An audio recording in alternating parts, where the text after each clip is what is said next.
Wanting to culturally appropriate a game made by a Chinese developer, adapted from a Chinese novel, is beyond disgusting. That's exactly the same thing. True. Welcome, acolytes. Today, well, I am not entirely on 100%, but still a little bit sickly, but that's fine. Today, I am actually reacting to legendary drops. Black Myth Wukong is a wake-up call. Why am I doing specifically this? Because I also played Black Myth Wukong and it's a freaking legendary game. If you actually want to spend the money, it's definitively worth it. If you like action, half Souls-like hybrids, it's just beautiful. But let's just see what Legendary Drops has to say about it, and let's start. And by the way, if you like my content, leave a like, leave a comment, and press the notification button. Let's start. Black Myth Wukong is a wake-up call. Yep. This game, for many others, including myself, represents what many of us have been asking for a long time, which is just a game that's a game. Yes, and this is something that actually a lot of people were asking for, even those who didn't know they are asking it. You might say, well, but Lich, this doesn't make sense. And I say, yes, it does. It actually makes sense. It makes a lot of sense because you can see the games that actually try stuff like this, or try being good, or try doing something, and then just do a lot of shenanigans and bullshit in it, and it just fails. Oh, what happened there? Okay, good. Well, fair enough. And yes, and after actually doing that for a few hours, you get something like Black Myth Wukong. It's just a good game. That's a game. Nothing else. No modern gaming trend chasing, no microtransactions, no live service model. It's not a platform for future expansions. Well, I mean, they had a pre-order bonus that I, of course, took out of pure freaking... I was just like, nope. So the developers actually don't want any political discourse in their thing. Okay, getting it fully. If it's bad, it's bad. But happily, it's really, really freaking good. So not gonna complain about that. The investment was worth the freaking money, at least for me.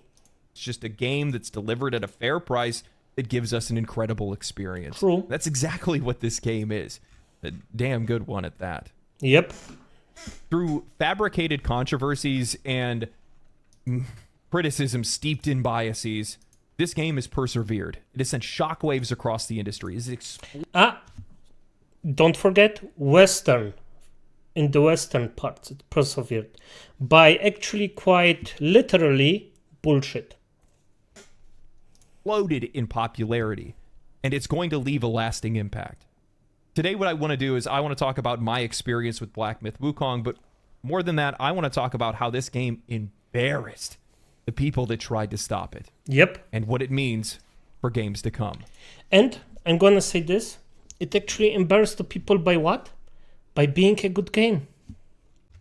And for me, it shows. Even if you have a lot of people who well, don't want you to succeed, if you just try your best, you can succeed. Not to a probably not to a degree like Black Myth Wukong did, but for fuck's sake, you can just go on.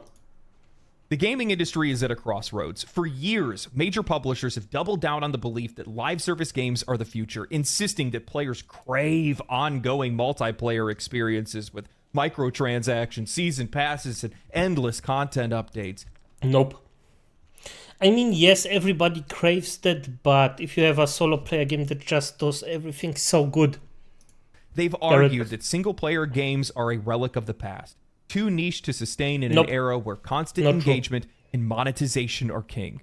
Yet, you gotta bring when you you gotta cut the bridge when you realize you can't make a lot of money on something. EA says people don't. Yeah, I mean that's EA. So. And what's a lot of money for F's sake? I really, if I ever get to this channel where I myself can sustain myself, or my actual thing is I'm gonna make it to a point where I can sustain myself by doing my content and doing something different. And if this dies, so I can actually continue sustaining myself without any problems, like apart investment. And if you come to this point where you can sustain yourself, I don't need a fucking yacht. I don't need that. It's just like those luxury things or a gigantic aquarium. And yes, aquariums like the big fish things, the fish things, yes, this is one of the things that rich people actually throw freaking money in and cost thousands of euros and dollars. Yet the past few years have told But what I want to say, you don't need that.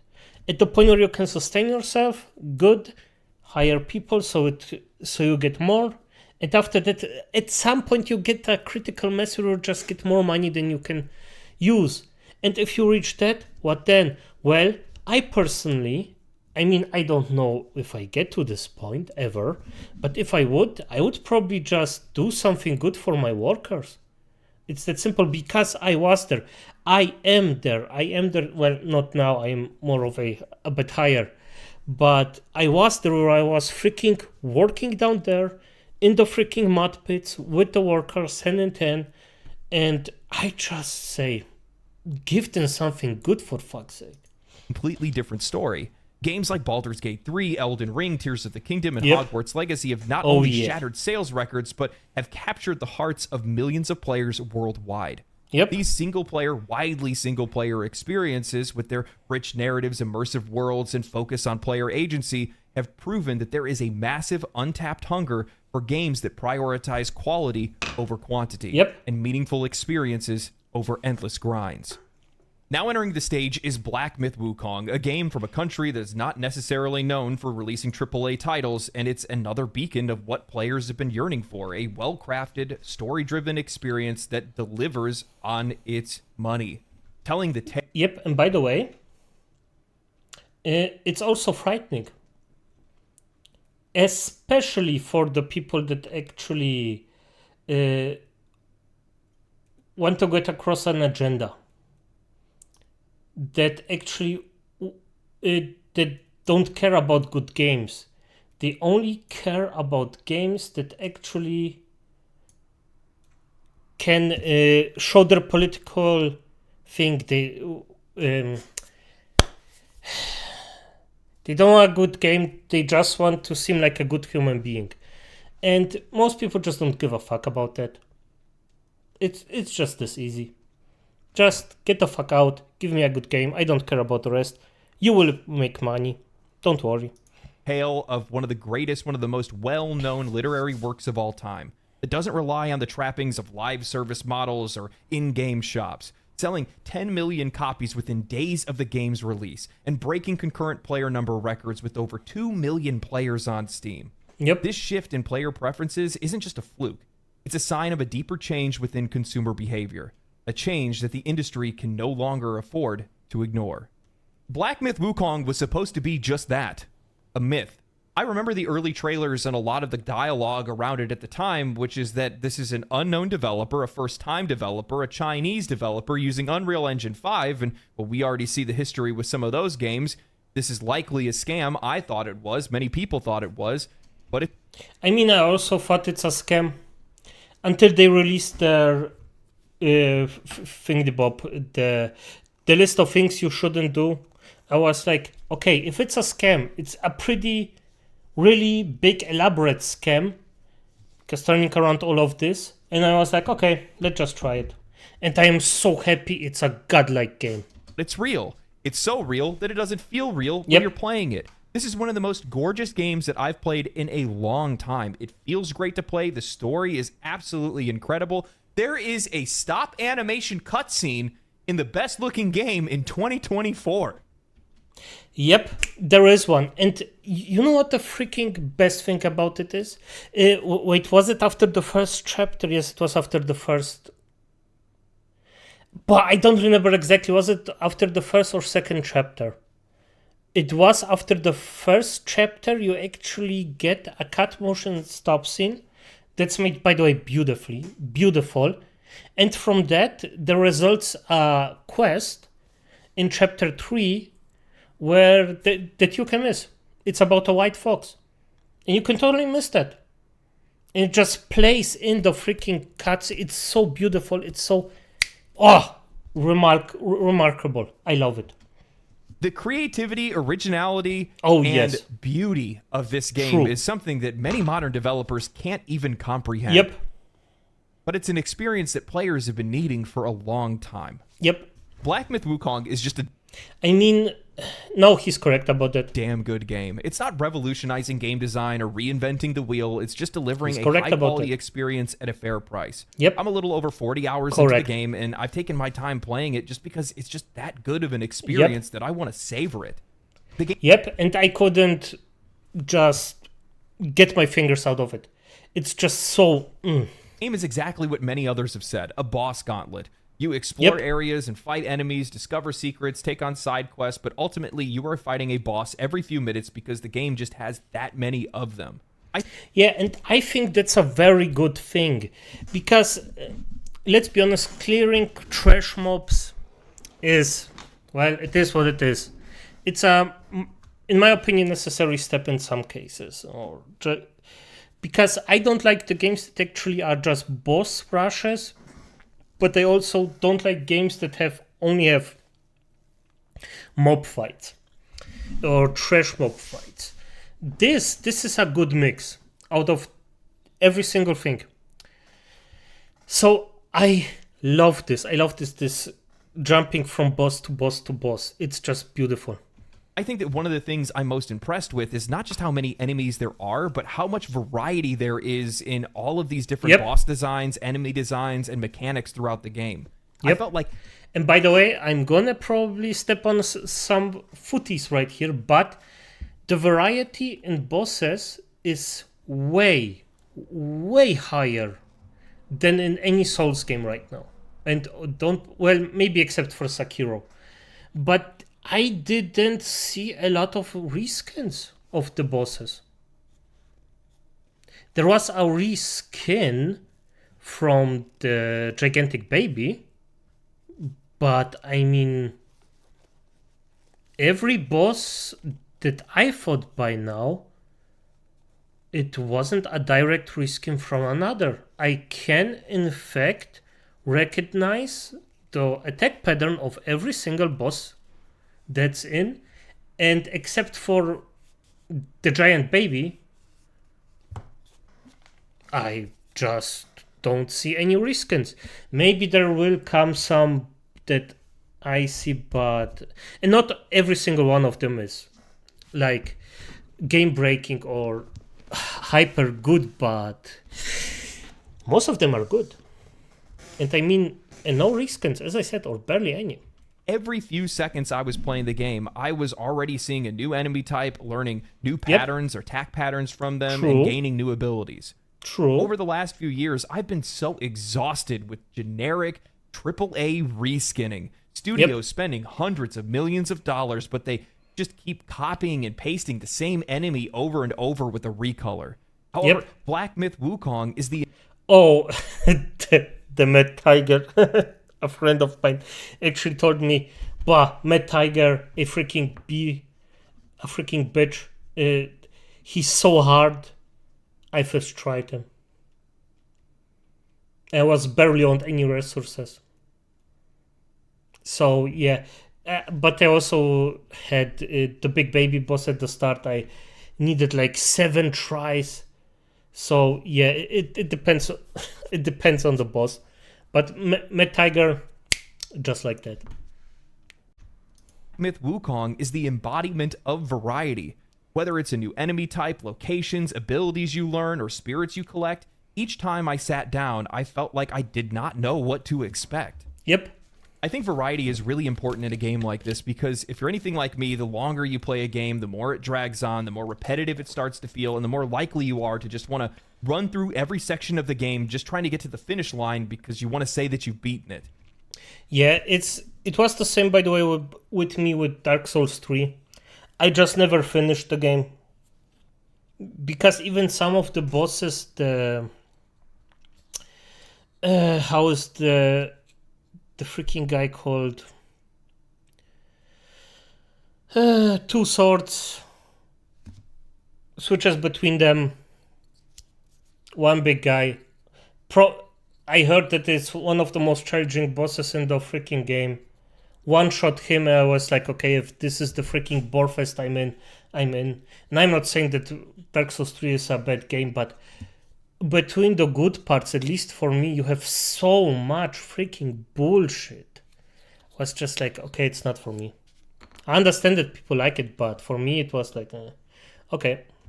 However, Black Myth Wukong does not let you go. And by the way, this dragon, 2 hit him. Why? Because my dog actually bit me in my little my little stump in my foot for absolutely no reason, by the way. I don't even know why. Normally they don't do that. I got scared and the fucker actually one-hit me.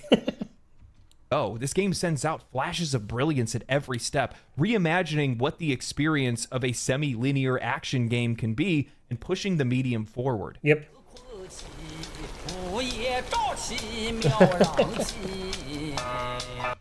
The headless Bart story. I loved it. I loved it. I loved the guy. Every time he came in, I just had to grin.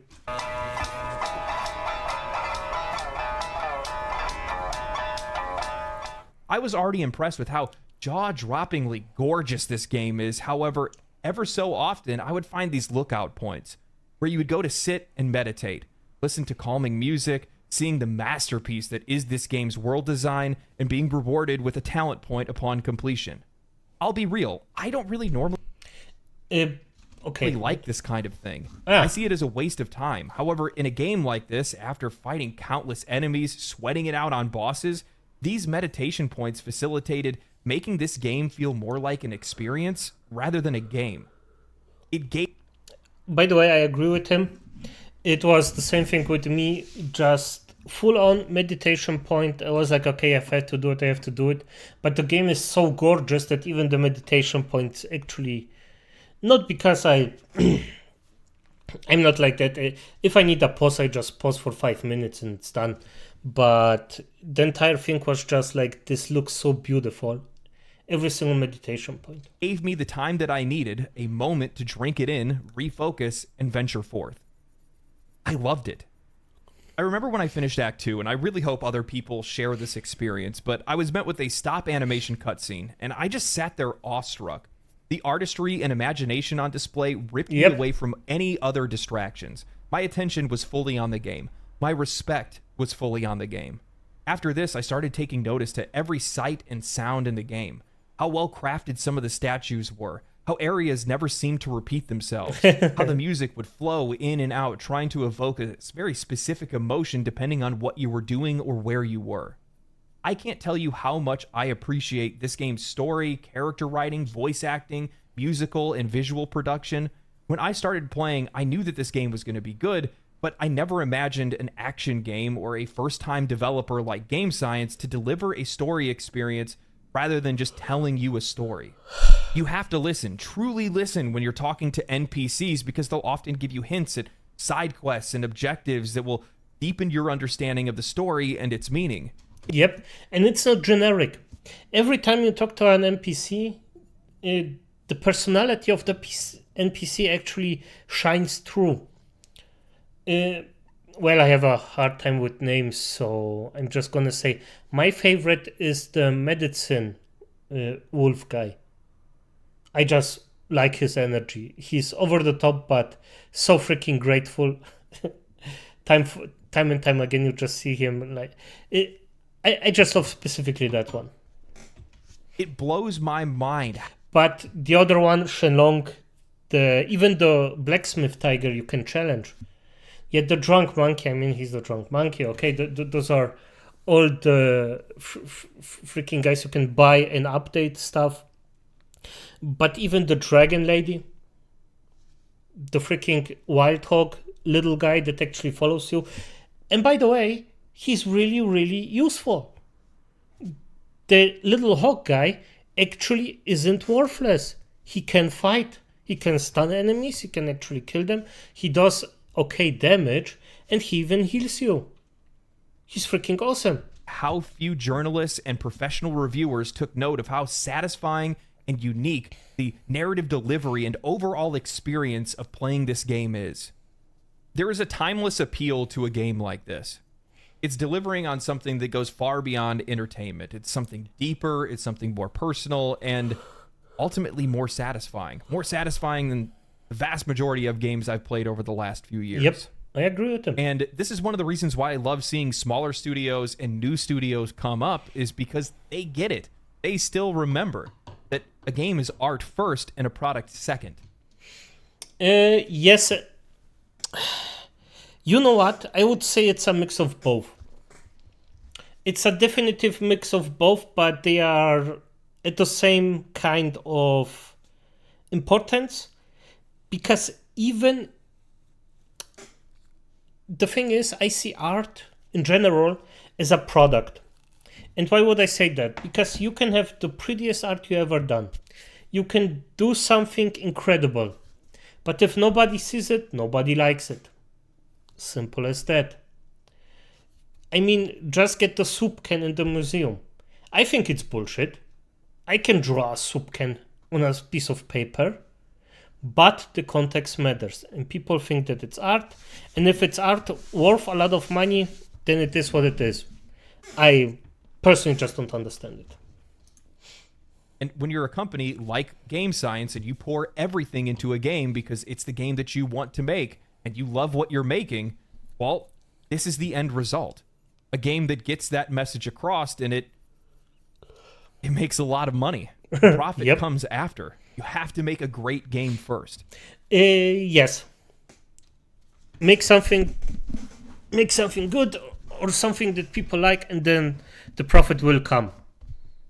But you don't really need a freaking profit of 6, so you can afford 6 yacht boats for no fucking reason. And when I look at failures like Concord, or I look at how poorly received Starfield was by its fans, I start seeing studios that have people that are just clocking in rather than locking in. It is. And ultimately, I don't think it's sustainable. Hear me out. It is sustainable. Because we don't have to bullshit ourselves here. The thing is, we have a lot of handy games that are just some freaking bullshit just thrown in the handy just so people can press something while they walk or sit or shit. Let's just not fool ourselves. But if you want something legendary or something that actually shows your talent, well, then you need something like Black Myth Wukong. And you can make a lot of money with it. But the fact is, with way less of investment with money, time, and your nerves, you can just create a handy game and you will make way more, probably. Especially if you stick in predatory practices. That's just the sad truth of our world. But then comes something like Black Myth Wukong, and it will be remembered. You won't remember the, I don't know, freaking Cookie Clicker 5. That's gonna die someday. Black Myth Wukong will be remembered until the end of time. You can feel the reverence for Journey to the West through Black Myth Wukong. You Yes. see it in the art, you see it in the music, you see it in the characters, in the voice acting, in the writing, the stop motion, and the hand-drawn cutscenes. You see how much respect they have for the work that they were adapting. And for that, I've never been more disgusted with Western media's attempt to ruin it for everyone. Really? As Black Myth Wukong continues to gain That actually surprises me. Because they do it all the time. traction and impress gamers worldwide, it tries, has also by the found way. itself at the center of a made-up controversy, particularly in the form of smear campaigns orchestrated by Black Myth Wukong's PR strategy of silence has failed.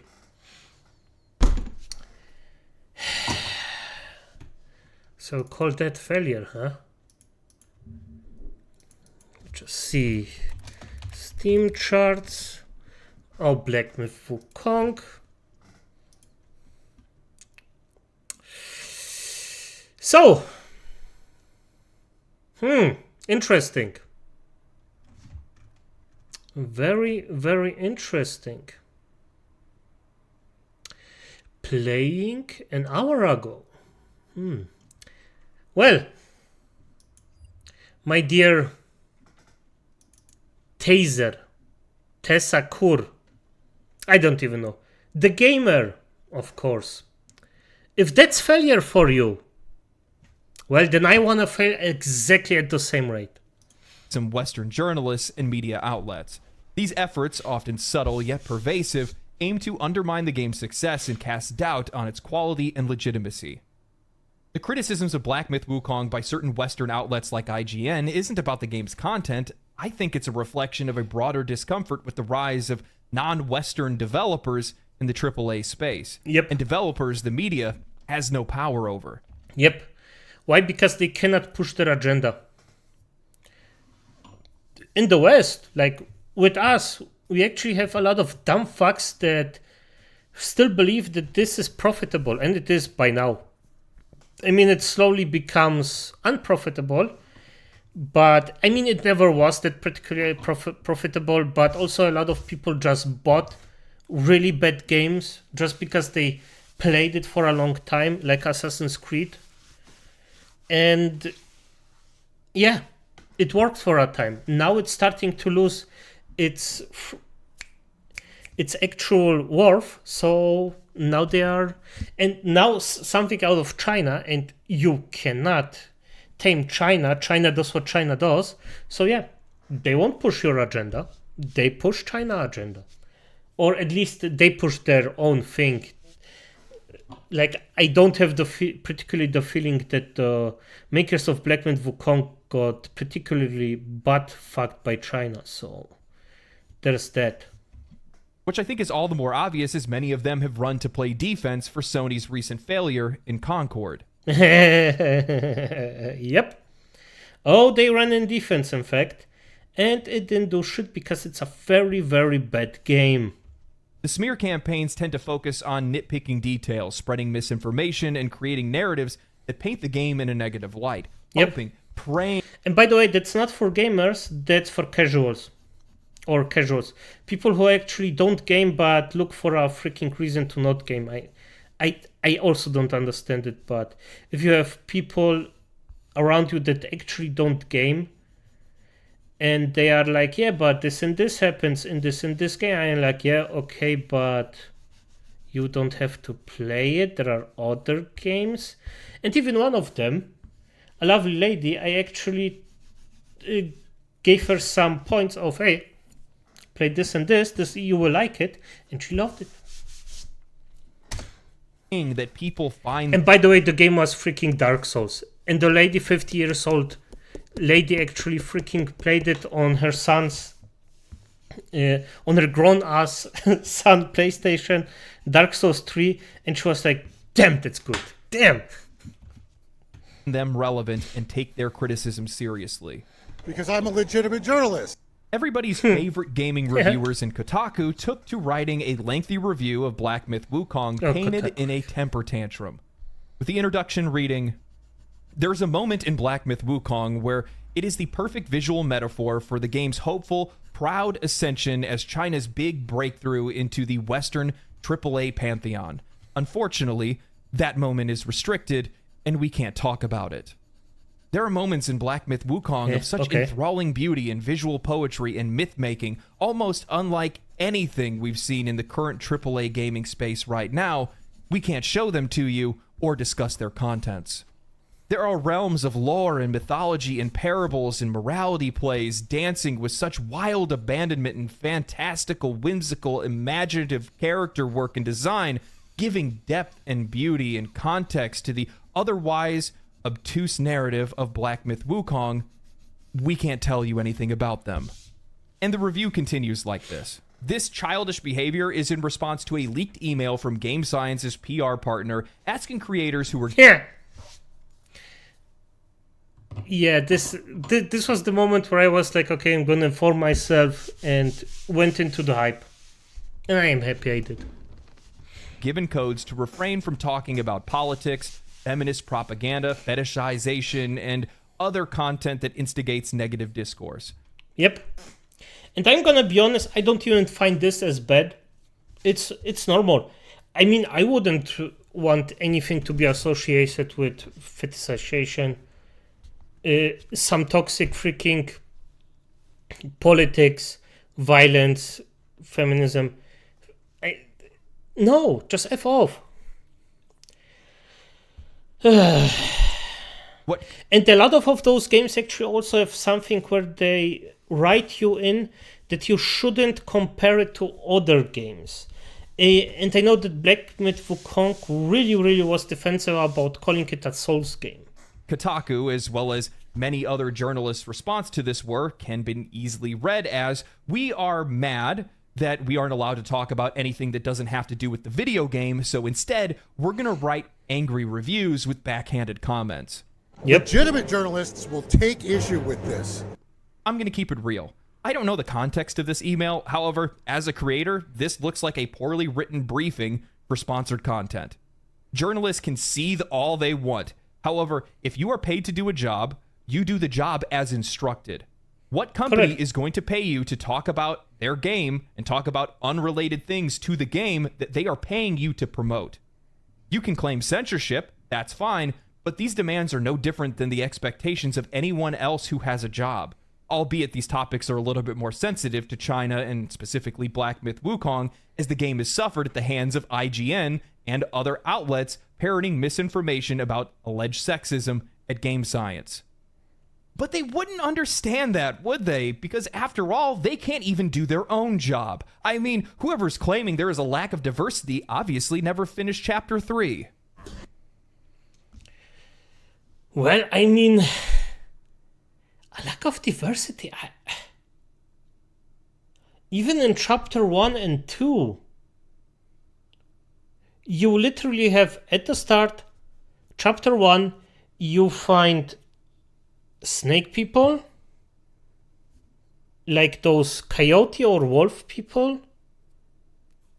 You find a gigantic effing baby running around, like the yokai are different, the bosses are just different. You meet the freaking monkey, a second monkey of a different tribe that's always drunk.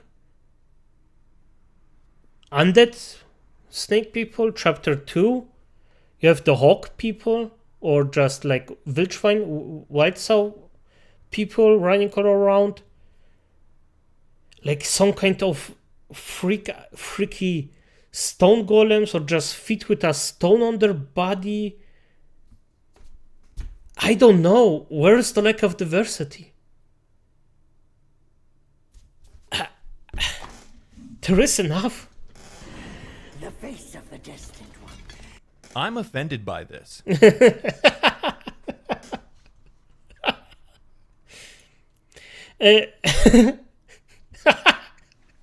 And yes, for those who don't know, you probably know, non-white, yes, this is a boss.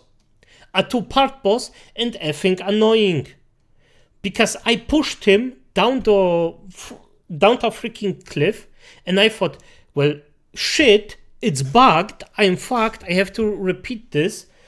So I repeated the entire thing, ran up, found them up, and I was okay, he didn't respond. Maybe if I log out, log in, restart, and then he had a second face somewhere else. He just appeared a second time. I was like, bye, freak.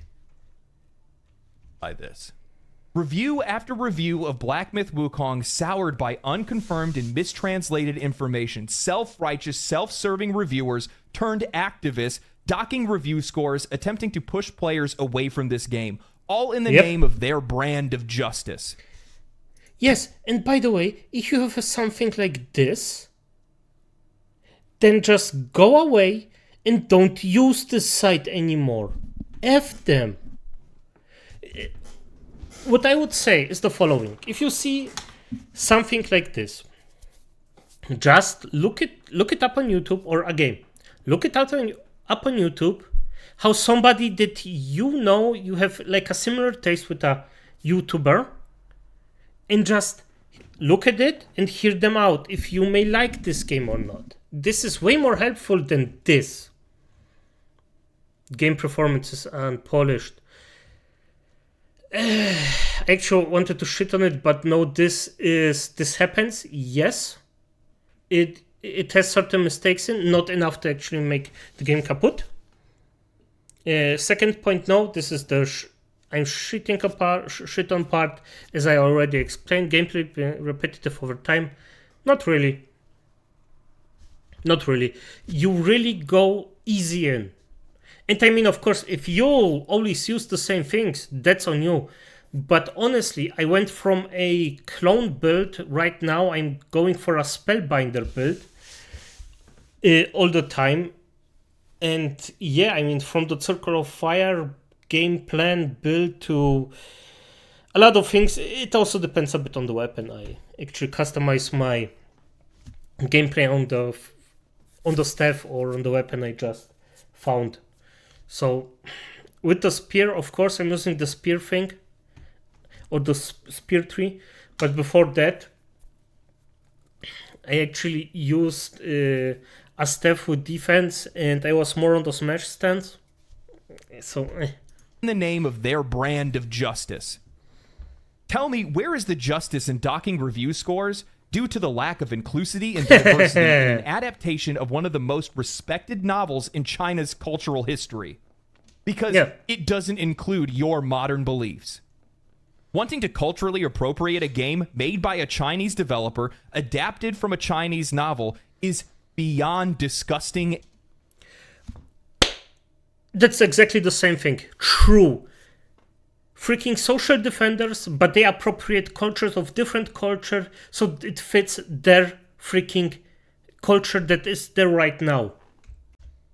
Every single one that does this, F you for that. And abhorrent.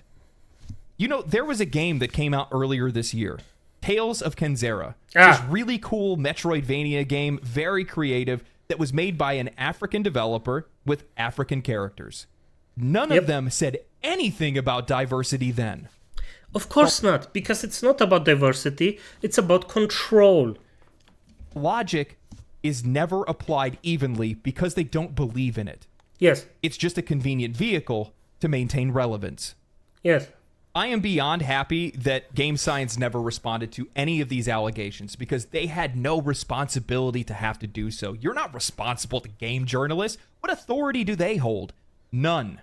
When I look around the industry right now and I see players that are playing games that they're not liking anymore because the game's going in a direction that they don't want, when I see games that are released that are failing and studios that are closing. And by the way, game journalists hold a certain amount of power.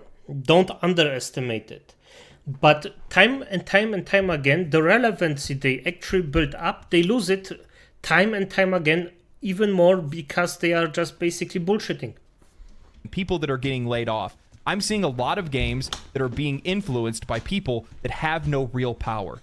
Talentless weirdos that are trying to shape games the way that they want them to be, rather than what the market wants it to be. I respect Game Science's choice here because they just focused on the game and putting the game out there. And at the end of the day, you let the market decide, not these people. Correct. I really hope that there are studios that are out there that take notice of this and realize that they're not responsible to these folks at all. They have no power over you. Make the game that you want to make. Pour everything you can into the game that you want to make. Release it out into the market and let the market decide if it's enough. Correct. At the end, you have to do it that way. Because as I said, there was, for game journalists, they hold a certain amount of power, but it's really not enough to actually destroy your game entirely right now. A few years ago, maybe, but right now it's just, it's bullshitting around. You and I know. We both know. You can't make everybody happy. It's impossible. True. And every time you try to do so, you're just going to make something that has no identity whatsoever, and it's not going to reach enough players. Concord is proof of that. That's exactly what happened with that game. It has no identity. It's been done before. It came out for $40, and players don't want it. They tried to stop the success of this game, but there was no stopping it.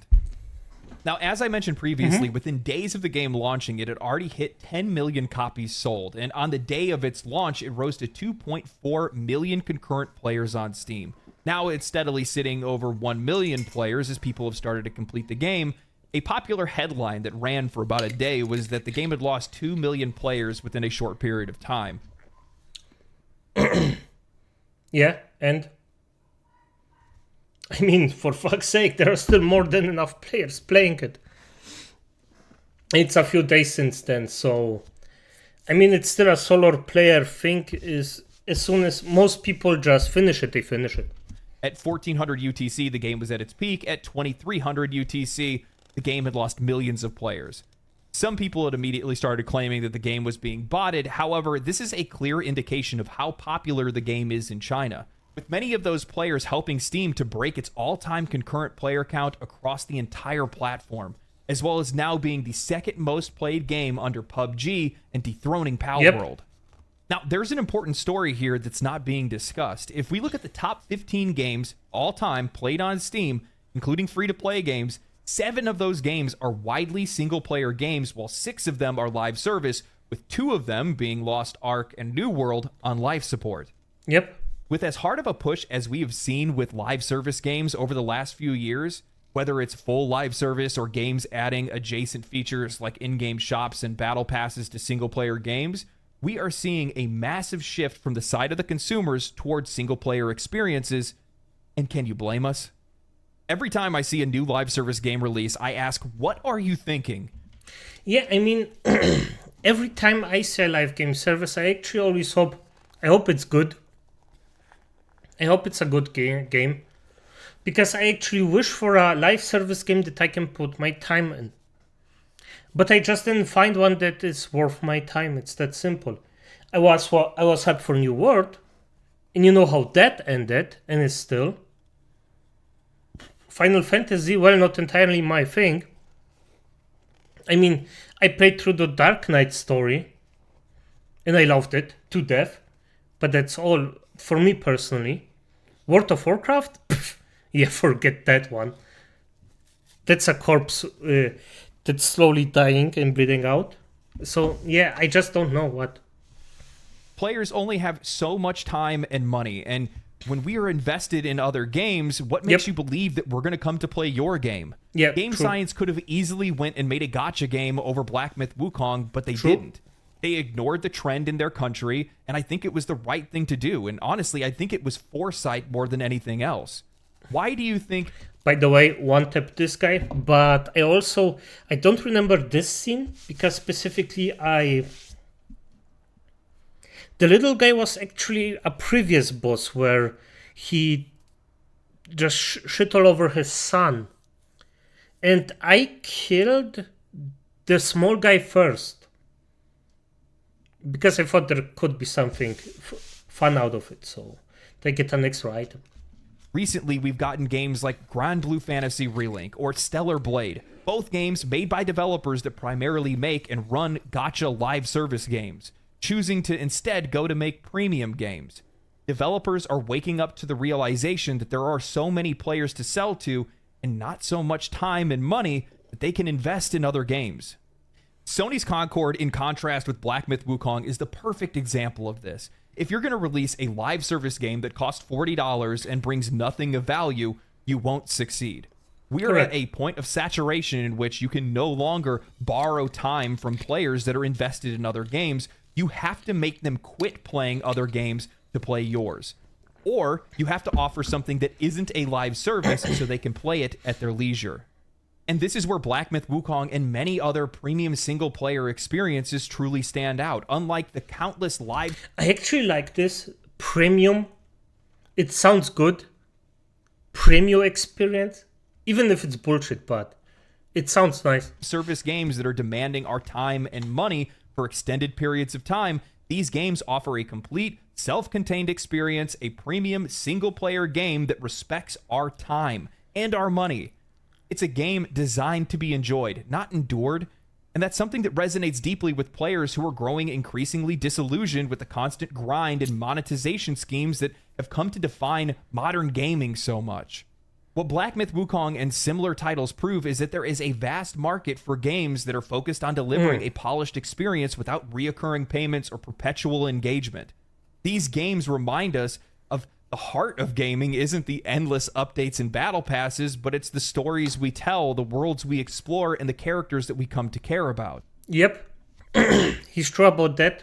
And by the way, this in the background, the story. In a way, Black Myth Wukong isn't just a commercial success, it's a statement. It's a declaration that players are ready for something different, something that offers more depth and quality over quantity and gimmicks. It's a challenge to the industry, daring developers to rethink their strategies and remember why players fell in love with gaming in the first place. I can't play more than 1 or 2 live service games, and I do this for a living. I just recently started playing Warframe, and I haven't even been able to find the time to go and play Final Fantasy XIV and complete its latest expansion. Look, I'll be honest with you guys. I'm not rich. I don't make a lot of money doing this. I made more money in construction than I do making YouTube videos. Really? I mean, fair enough. But I do love doing this, and I do think that a lot of people are probably a lot like me, and they just can't afford to be invested in that many games because no matter what you say, free to play or not, you're going to end up spending money on it. And putting yourself in a realm where you know you're going to be tempted to spend money, you just can't afford to because you have other things that you're responsible for or other things that you'd rather spend the money on entirely. And it's crazy that game studios have not come to the realization of this, that the more of these games that are out in the wild, the less likely you are to be able to capture an audience because players just can't move that freely. I'm sorry. It's not going to happen. We don't have that kind of money, nor do we have that kind of time. And unless you're going to do something to be able to kill another game, that's really the only way that you're going to find success. And it's crazy to me that they also haven't realized how much more predictable the success for a single player game is, a premium single player game is over a live service game.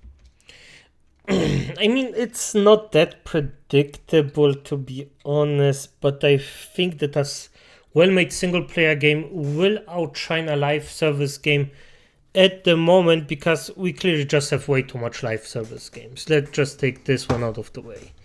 You can sink your teeth in a variety of those things, but single-player, yeah, a lot of people will instantly jump into a single-player game purely out of the necessity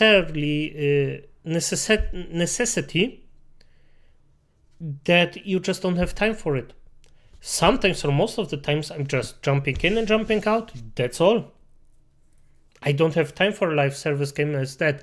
I would take a little bit of a time because one game I actually want to do is Conqueror's Blade, but it's so time intensive. If you really want to keep up with it, you just need 2 to 3 hours a day. And that's just time I'm not willing to invest in it. We see countless live service games fail, but single-player games, especially ones that are coming from AAA studios, still usually have their return on investment as long as the people that are running the studio are smart enough to hire the right amount of people and make sure that they're not spending too much money before releasing the game. But that's a different story for another video. I do think that there's something else to say with this as well, especially looking with how popular this game is in China. Because we really don't see that with Western games. The themes for Western games don't really translate to the East as well. That's pretty much across the board. It's with almost every game that's out there. Things are always really popular in the West, but they don't necessarily translate to the East. Yeah, that's what I think. They are a bit more like every single Asian thing or country is a bit more xenophobic if it comes to that. But what translates good to Asian countries is actually open world stuff. That's something that always translate good into Asian countries because they actually like the freedom they have out there. That's a bit more rare in those countries. So I think that's a bit something different. But yeah, the other way around, the grass is always greener on the other side. So that's that. But the thing is that this game had no problem crossing the border the other way. And I think there's a reason for that. Yeah, because it's good. The wild popularity of a game like Black Myth Wukong speaks volumes about the current state of the gaming industry, particularly the fatigue that many players have started to feel towards repetitive themes that have dominated Western games for years. While Western developers have traditionally leaned heavily on familiar tropes, be it rehashed mythology, Greek or Norse, endless zombie apocalypses, military shooters, or the well-trodden paths of... Yes and no, and by the way, if you want to do what he does, don't do it. Summon your monkeys and then paralyze the boss. Fantasy and sci-fi, Black Myth Wukong is refreshingly different. It introduces a rich tapestry of Chinese culture, mythology, and history that many Western players haven't encountered before. And if we have, oftentimes it's been through the lens of another country's perception of Chinese culture, providing a novel experience in a land that often feels stagnant. One of the key reasons why Black Myth Wukong resonates so strongly is precisely because it taps into a cultural and mythological framework that is largely unexplored in Western games, because we see so few Chinese releases of AAA quality. The story of Sun Wukong, the Monkey King, and his adventures through the journey to the West are legendary in Chinese culture, but are relatively unknown to Western gamers outside of knowing it loosely inspired Dragon Ball. By the way, yes, that's true, but I was one of those that actually liked that. So, ich bin ein Vorreiter dafür. Unfamiliarity adds a layer of intrigue and excitement that Western audiences are eager to explore. The game presents a world filled with strange and fantastic... I loved this cutscene. I loved it. The story behind it. Fantastical creatures, ancient legends, and philosophy themes that stand in stark contrast to the normal fanfare that we see from Western studios. Earlier in this video, I discussed the variety of enemies and bosses. The reason they can offer that kind of staggering variety is because there are so few of those designs that are used in other games. Yes and no. You can actually go hog wild with the designs in Asian cultures, because the yokai, they have a specific look to them, but if you make a yokai with horns and a different one with 3 arms, most of the time it makes sense in the specific context of the yokai you're actually making, and that's a lot of the times.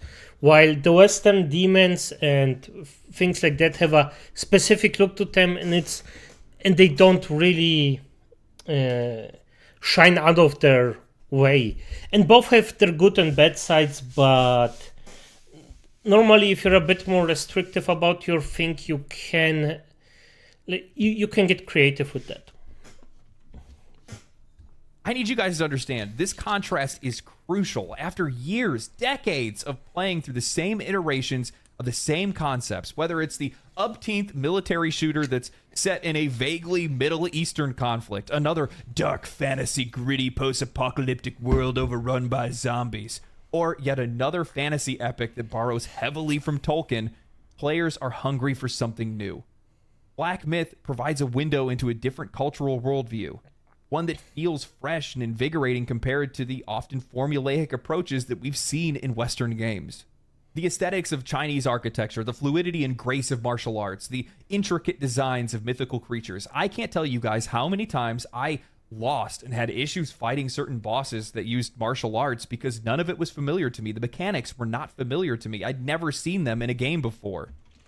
Oh, yeah, he's correct about that. I had special problems with the... How was he called? There is a non-able.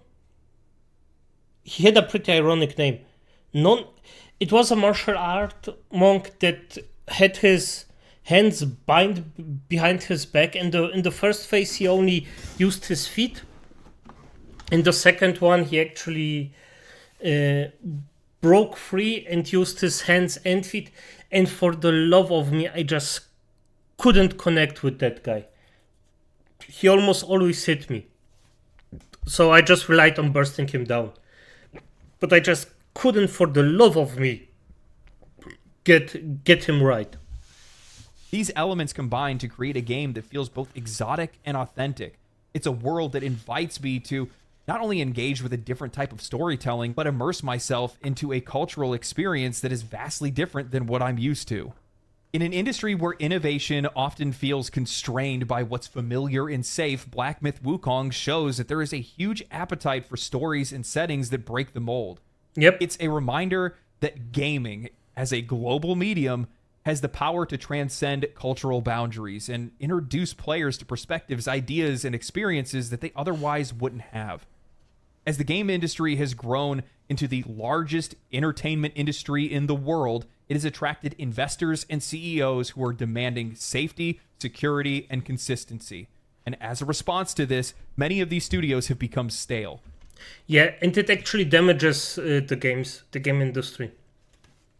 Because most people will buy this stuff out of, well, pure boredom. But the potential money making is just lost by doing that. I mean, don't get me wrong, some people just like their schlop. They just want it. I mean, I'm doing a reaction channel. I know something about schlop, like selling schlop to people. But in the end of the day, it's just... It's not optimal, man. It's just not the thing you can do all the time. It's... Sometimes you just need a bit of something different. A breeze of fresh air. Many themes have become stale because it's safer to do what worked in the past. Whether it's a live service game or repeated themes or entitled journalists, Black Myth Wukong is a wake-up call, telling everyone what worked before works no more. I really do think that this game shows that there is a general interest, a general need for something different. And I think Baldur's Gate 3 was one of the first signs of that, because the industry had already made the assumption that turn-based games could never reach wider Baldur's Gate 3. audiences. A game like that could never be successful. Yeah, look what it did. And I think that we're just kind of rolling around in a sea of mediocrity, completely devoid of creativity.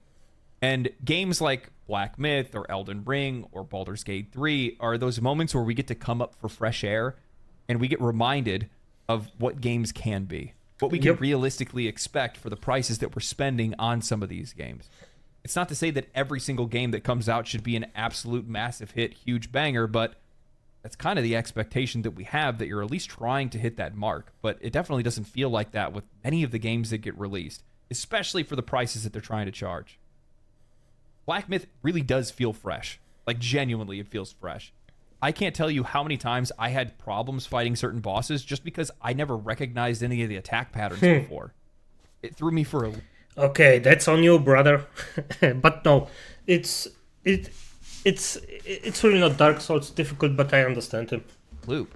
It felt like I was playing Dark Souls or Elden Ring on fast forward. Yes, I know that it's not a Souls-like game, but with that said, you can't tell me like those bosses don't feel like it. I agree. Those bosses feel like Dark Souls bosses because of the epicness, and some of them are hard. Yeah. Because, man, that big-headed baby. We need to talk about that big-headed baby. Right in the first act. I thought that was the first boss. I took like 2 or 3 hours to kill that thing. And when I... Oh, come on. Come on. Okay, I took 7 tries. So, yeah, there's that. I was so happy. And then I moved on, and then I found the real first boss, which is the one that gives you the transformation. And if I would have had that transformation, it would have made that fight so much easier. I would have beaten it way earlier than what I did. But, I mean, with that said, the rest of the game felt a lot more easier after that. But it's just been so refreshing. It really has. I initially went to stream the game because I like streaming games, right? I like having folks watch. But it's one of those games, and I feel like there's a lot of them that are out there that are like this, where I don't really want to have an audience for it because I just wanted to sit back and experience it. Because if you treat it like one of those kind of games, it really is an experience.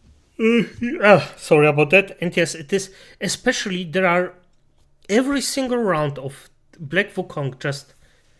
It feels different. If you go somewhere, it feels different than the previous level. It's just insane. I actually expected that every level will feel repetitive. But no. Actually, for effing once in years, I don't get confused because of the levels. Everything looks different. Even in the freaking spider cave. I know my way around without any problems because every single freaking thing looks different. There's so many times that I just got lost looking at some of the statues, how highly detailed they were, how completely different they were no matter where you went, which is crazy in a game like that, especially when you would think that they would reuse a lot of assets, but they don't. There's so much originality and artistry on display in this game. It is staggering. Unreal. That's one of the reasons why I wanted to make this video, was not only just to appreciate the game for what it is, but also to push back against a lot of the narratives that are out there around it, because they just don't appreciate it.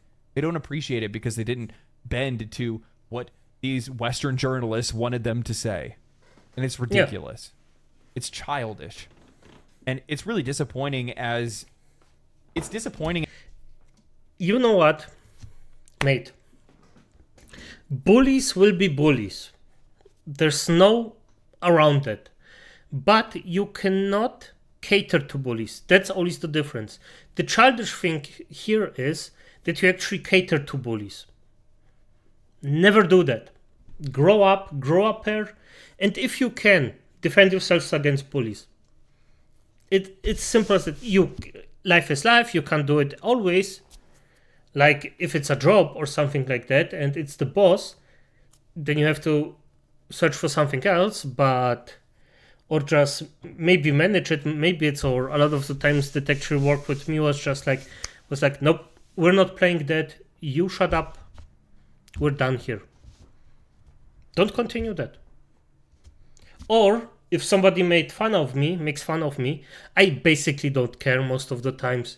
But the thing is, if you have that moment where you actually tell a joke against them, they're coming out saying about you something, and you're like, yeah, and your face looks like a freaking goldfish face, and they're like, bah, you can say that, that's a freaking thingy pop, and I'm like, okay, let's go to the boss and let's talk about it.